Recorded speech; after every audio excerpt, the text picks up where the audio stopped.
We're on.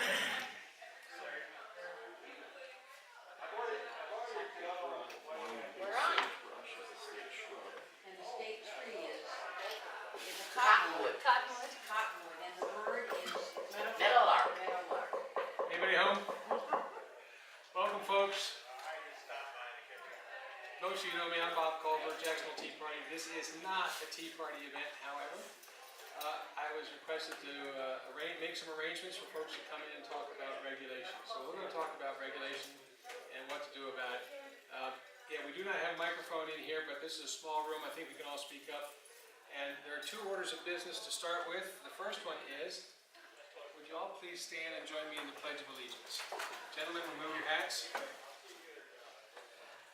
I pledge allegiance to the flag of the United States of America and to the republic for which it stands, one nation under God, indivisible, with liberty and justice for all. Born and unborn. So I'll do away with the Jacksonville Tea Party sign. That's gone. And Jonesy has offered to start us off here with a cowboy poem. So Jonesy, come on up here. Yeah. Let's have a short and to the point. Oh, we gotta start with a little laugh John, here. short and to the point now. Gotta start with a little laugh. This is a poem about why you shouldn't wait until the very last day of your life where you start talking to the man upstairs. It's called The Rancher's Last Prayer.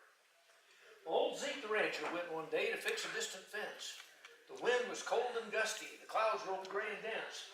As he pounded his last staple in and gathered tools to go, the temperature had fallen, wind and snow began to blow.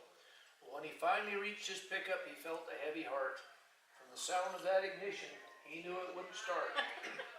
So old Zeke did what most of us would do if we'd been there. He humbly bowed his balding head and sent off to prayer. When he turned the key for one last time, then softly cursed his luck, they found him 3 days later, frozen stiff in that old truck. Now Zeke had been around in life, he had done his share of roaming, but when he saw heaven, he was shocked. It looked just like Wyoming. Of course, there were a few changes, for Rock Springs had been sent down below, and the wind in Casper and Cheyenne had entirely ceased to blow, and the temperature in Jackson Hole was no longer 37 below. Now, there were apostles and prophets in heaven, Zeke knew. He had a question he wanted to ask them, so he looked around, and he finally found a few. Now, of all the saints in heaven, his favorite was St. Peter, perhaps because Zeke liked to fish, just like the apostles' leader. So they sat and talked an hour or two, or maybe it was 3. Nobody was keeping score. In heaven, time is free. Now, I've always heard, Zeke said to St. Pete, that God would answer prayer, but that last time when I really needed him, well, God just wasn't there. Now, does he answer prayers of some and ignore the prayers of others? That don't seem exactly square. I know all men are brothers. Or does he randomly reply without good rhyme or reason? Perhaps it is the time of day, the weather, or the season. Now, I ain't trying to act smart. It's just the way I feel. I was wondering, could you tell me just what the heck's the deal? Well, St. Peter listened very patiently until old Zeke was done. Then there were smiles of recognition, and he said, "So you're the one. That day when your truck wouldn't start and you sent your prayer flying, you gave us all a real bad time with thousands of us trying. 100 angels rushed to check the status of your file. But Zeke, seems we hadn't heard from you in quite a little while. And though all prayers are answered and God has got that quota, we didn't recognize your voice and we started a truck in North Dakota."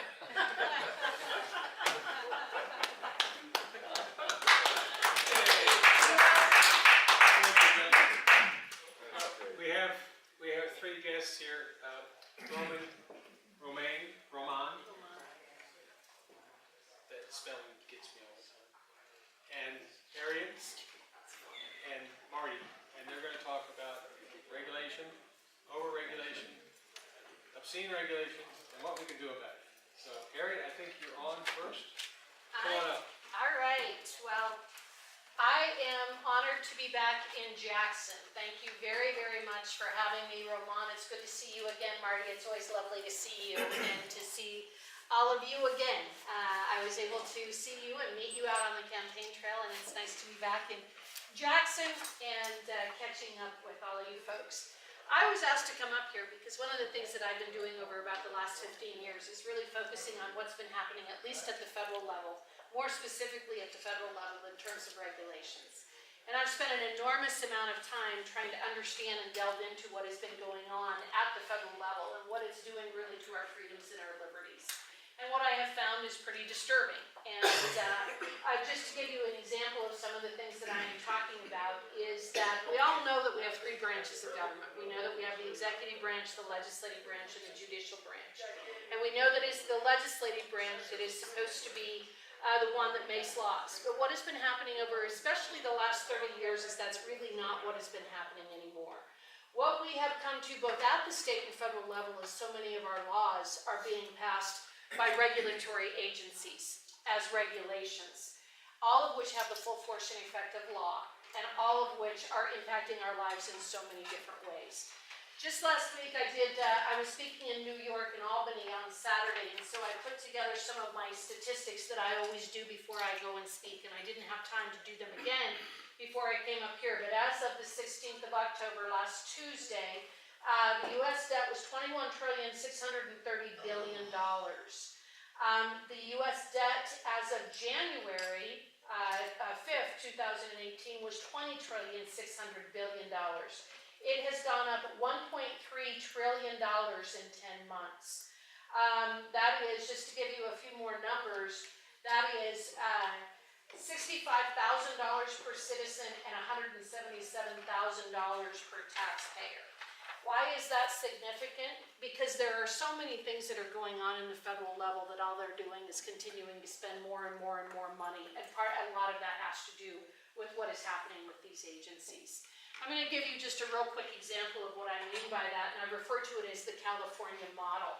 The California model that I will describe is that anymore when we think about government spending and we think about what we're supposed to be getting from our what we are supposed to be getting from our government is services. That's really what our government is supposed to be providing. The only purpose of government in large part is to make sure that to protect our civil liberties, our civil rights, our freedoms, make sure that we have a civil and organized society, provide for a judiciary and those limited things. Other than that, we're supposed to be a very free people, but what has happened is that over the last, again, I'm going to say 30 years, although it started in earnest in the 1930s, but over the last 30 years, what you've seen is government for government's sake. And now we are in that situation on steroids. And what I refer to as the California model is, I'll use water as an example. I'm a water and natural resource attorney. I practice out of Cheyenne, but I actually practice all over the state of Wyoming. In fact, do some work up here as well. But in California, they have the same water infrastructure today with 40 million people as they had in the 1960s with 16 million people.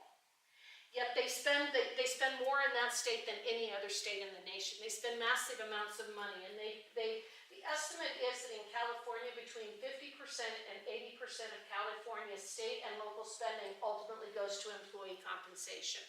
We're finding the exact same thing at the federal level. We're finding that these agencies, that they are self-perpetuating for the purpose of self-perpetuation. And that's why the regulations become so significant. Because what do regulators have? What is the number one job of many of these regulators? Their number one job is to keep their job. And so they have to regulate. And they need to regulate, and then they've got to regulate more, and then they regulate more, and then they regulate on top of that. So just to give you an example, the reason I talked about the three separate branches of government with the legislative, executive, and judicial is that it was very significant that our forefathers set up that form of government. But it is being and has been largely erased again at the federal level. Just again to give you a few more statistics, in 2013 Congress passed 72 new laws and there were 3,659 new regulations passed. 51 regulations for every law and a new rule every 2.5 hours. In 2016 it was the highest number ever in terms of regulations. Congress passed 214 laws and there were 3,853 new regulations, a ratio of 18 regulations to every statute passed by Congress. In 2017, it did get better. I will admit, and I will gladly admit and tell you that the Trump administration truly has adopted some very important regulatory reform provisions. But when we talk about a deep state, we often think about the Russia probe, we think about the FBI, we think about the CIA, we think about the NSA. The deep state really is the agencies. It's all of the agencies. It's the Forest Service, it's the BLM, it's the Department of Interior, it's the Department of Transportation, the Department of Commerce. Congress passed 97 laws in 2017, and there were 3,281 new regulations passed in that 1 year. Now, why is this significant? Again, because what a lot of people don't understand, and it drives me crazy when I hear people talk about it on TV or the radio, they're always talking about us being a democracy. And everyone in this room knows we're not a democracy, we're a republic. The significance of that is that we are a representative form of government. But when we have regulatory agencies that are passing all the laws, we have taken the representative out of our republic. These people are not answerable to us, and in fact, we can't do anything to get them fired. You've watched what has happened over the last approximately 2 years, the last year and a half, as President Trump has attempted to clean house. The gnashing of teeth, the rending of clothing, the pulling of hair, all of the screaming and yelling and blood-curdling, yells and everything, just with trying to reduce government by just tiny, tiny, tiny amounts, really is pretty extreme. I'm holding here in my hand what's called the Federal Register. This Federal Register is where federal regulations are published. This will give you an idea of the magnitude of what I'm talking about. This book right here represents 5 days worth of federal rulemaking. 5 days? 5 days of federal rulemaking. If that gives you any idea of what I'm talking about. This book right here is 1 day. Every one of these rules and regulations we have to comply with as well. So whether I'm dealing with the Clean Water Act or I'm dealing with, again, the Forest Service or whatever agency it may be, my clients are presumed to know what are in these books. And if they violate something in these books, they can be sued just as readily as if they violate a statute. So what we have is we have a situation where it is now nameless, faceless bureaucrats that are making the laws in this country. And they're doing it not only at the federal level, they're doing it at the state level as well. We have really taken away a lot of power from our legislators and from our congressional representatives. But in a lot of ways, especially at the federal level, they've welcomed that change. Our congressional representatives have allowed this situation to become the disaster that it is at this point, because it leaves them largely unresponsible for the decision-making that they need to participate in. They've allowed the agencies to take this kind of authority and this kind of power. So one of the things that Roman and I met each other, I don't even know, a couple of years ago, I have known of the Madison Coalition, which is the organization that he's been working with. I've known of it, and a couple of years ago, we had the opportunity to actually meet and sit down and visit on the telephone about what we've been doing, because I've been approaching this largely just as an individual citizen. I travel the country and I give a speech called Regulation Without Representation. As I said last week, I was speaking in upstate New York at the Private Property Rights Foundation of America. I have spoken in all of the western states. I've in Washington, D.C., Wisconsin, again, New York, a couple of different times, Kansas, many different places, but I've done this primarily as a labor of love. I've done this because it's something that as a water and natural resource attorney, someone who represents ranchers, someone who represents farmers, someone who represents cities such as the town of Jackson, someone who represents Rollins and Laramie, someone who represents oil and gas companies, gravel companies. My clients have been affected by these regulations in an extreme manner. Sometimes in a way that it's a bit of a slap on the hand, and in other ways where it costs them $1 million to defend themselves for disturbing 2.1 acres on their own private property. So I've dealt with some very extreme cases, and over the years I have just really felt that this is something that needs to be exposed and that we need to address. If we're going to make sure that we are protecting our civil liberties, our private property rights, our individual rights, our God-given rights as set forth in the Constitution and the Bill of Rights in our own Wyoming Constitution, we need to make sure that we're not allowing this to continue. So there are people around the United States who have been banding together and have tried to find a way to push a way of addressing this and to try to roll back, work with the Trump administration and roll back this incredible overreach from the federal side, especially from the executive branch especially, and Roman is one of those. So he invited me to come up and talk with you, give you a little bit of background today about what I'm doing, why this is significant, why it is important. I know several of you in this room, you have attended some of my presentations in the past where I've talked about this issue, but it's very nice to have Marty here. I know that she's a strong supporter of this effort to roll this back. She recognizes the importance of a representative form of government. And so at this point, I'm going to turn it over to Marty and Roman. Yes, Roman, is there something else you'd like me to No, address? that's all right. I think I'll go and then I'll have Marty back clean up here. That sounds wonderful. So this is Roman Bueller. He traveled here today from the Washington DC area. He wanted to come and talk and start the dialogue about some of the different ways in which we can fix this situation. And I am very proud to introduce you and to be able to work with you on these efforts. Can I ask a quick question? You bet. And it's a little off the subject, but obviously Trump has made a tremendous decision when he first came on board as far as regulations, that hey, any new regulation means we're going to get rid of two other ones. So I have to give him a lot of credit, at least in that area, because I've never heard any Absolutely. president since I've been alive talk about cutting regulations. They talk about it, but they've never done it. They don't do it. Second thing, a little off the subject, but I was just flipping channels the other day, like a day or two ago, and there was President Trump signing some water bill. I don't even know what it was.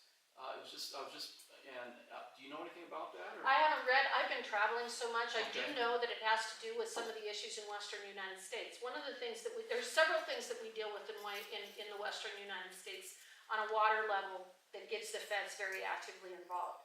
One is United States Bureau of Reclamation projects. So for example, Pathfinder Reservoir, Flaming Gorge Reservoir, Buffalo Bill, those are all USBR projects. In fact, the Buffalo Bill is the first federal project in the United States. That's the first one that was built under the 1902 Reclamation Act. Pathfinder Reservoir was the second one built under the 1902 Reclamation Act.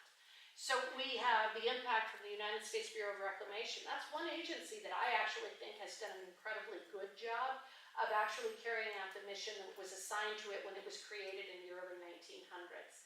But the other side of what we have to deal with, and where my clients often get into trouble, is this gray area of trying to understand under what circumstances they have to get a 404 permit. So for example,